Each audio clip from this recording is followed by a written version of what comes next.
परिवार बनाना, ये शायद हम इंसानों की सबसे गहरी, सबसे बुनियादी इच्छाओं में से एक है।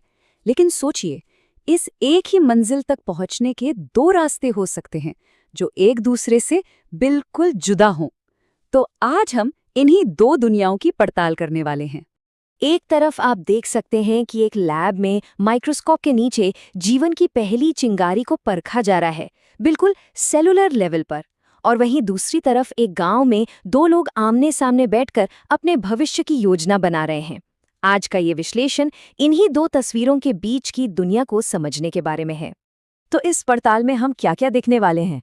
सबसे पहले हम एआई की इस हाईटेक दुनिया में गोता लगाएंगे। फिर वहां से निकलकर हम जमीनी स्तर पर काम कर रहे सामुदायिक स्वास्थ्य कार्यक्रमों को समझेंगे।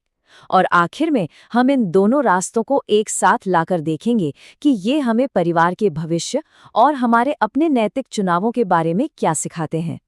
तो चलिए, सबसे पहले चलते हैं हमारी पहली दुनिया में, असिस्टेड रिप्रोडक्टिव टेक्नोलॉजी की दुनिया।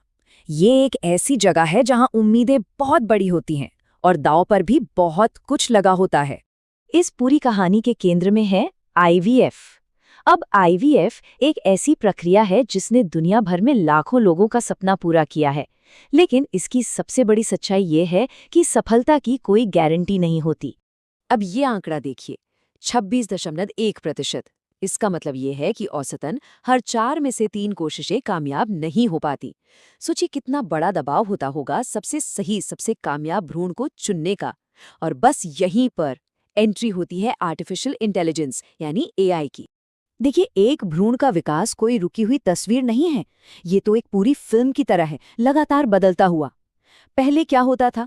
एम्ब्रियोलॉजिस्ट कुछ तस्वीरों के आधार पर फैसला लेते थे, लेकिन एआई वो इस पूरी फिल्म के हजारों फ्रेम यानी हजारों डेटा पॉइंट्स को देख सकता है, उनका विश्लेषण कर सकता है, जिससे बेहतर नतीजे की उम्मीद बढ़ जाती है।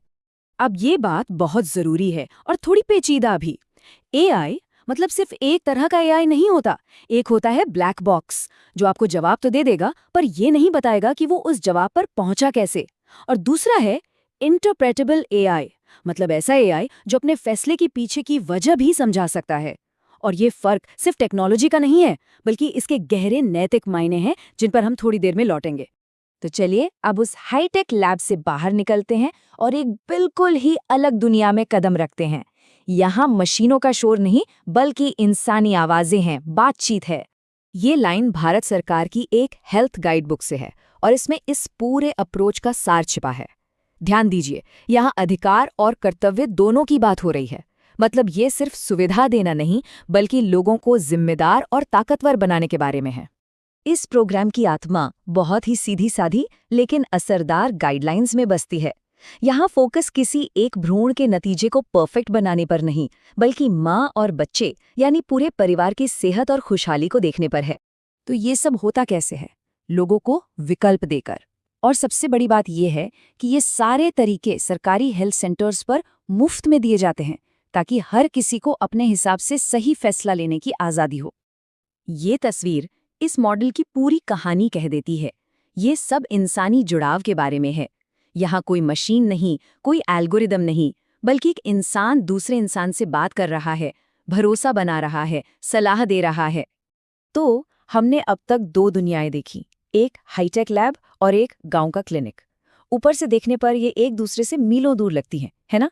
लेकिन अगर आप गहराई में जाएं तो दोनों की कोशिश एक ही है, परिवार बनाने की राह में जो अनिश्चितता है उसे थोड़ा कम करना। और इसी कोशिश में दोनों के सामने कुछ एक जैसे नैतिक सवाल आकर खड़े हो जाते हैं।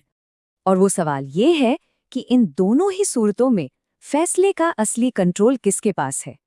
क्या वो मरीज है, डॉक्टर है, या फिर पूरा का पूरा सिस्टम ही है जो फैसले ले रहा है?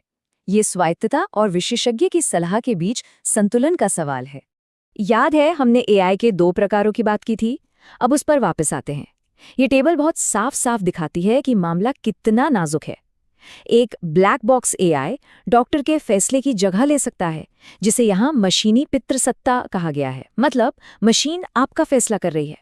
वहीं दूसरी तरफ एक इंटरप्रेटेबल एआई डॉक्टर की मदद करता है, उसकी ताकत को और बढ़ाता है। और जिम्मेदारी का सवाल तो और भी बड़ा है। ब्लैक बॉक्स में अगर कुछ गलत हुआ तो जिम्मेदार कौन? शायद कोई नहीं जानता।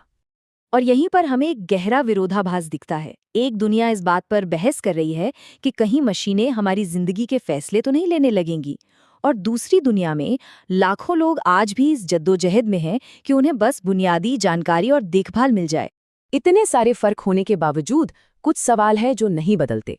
ये वो बुनियादी नैतिक सवाल हैं जो हर जगह, हर टेक्नोलॉजी के साथ उठते हैं। जब बात परिवार और सेहत की आती है, सहमति कैसे ली जाए, विफलता की जिम्मेदारी कौन लेगा, और सबसे जरूरी, क्या ये तरीका वाकई इंसान को ताकत दे रहा है या उससे उसकी ताकत छीन रहा है?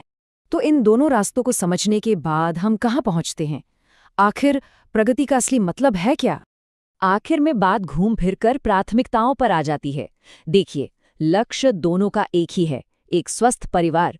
लेकिन एक का फोकस माइक्रोस्कोप पर है, वो एक भ्रूण के नतीजे को बेहतरीन बनाना चाहता है, और दूसरे का फोकस पूरे समाज पर है, वो पूरे परिवार की भलाई को बेहतर करना चाहता है। और यहीं पर एक आखिरी सवाल है। एक तरफ तो हम जीवन बनाने के विज्ञान में महारत हासिल कर रहे हैं, उसे परफेक्ट बना रहे हैं, लेकिन क्या हम उसी शिद्दत से उस जीवन की देखभाल करने की कला को, हमारे समाज को बेहतर बना रहे हैं? ये एक ऐसा सवाल है जिसका जवाब हम सबको मिलकर खोजना होगा।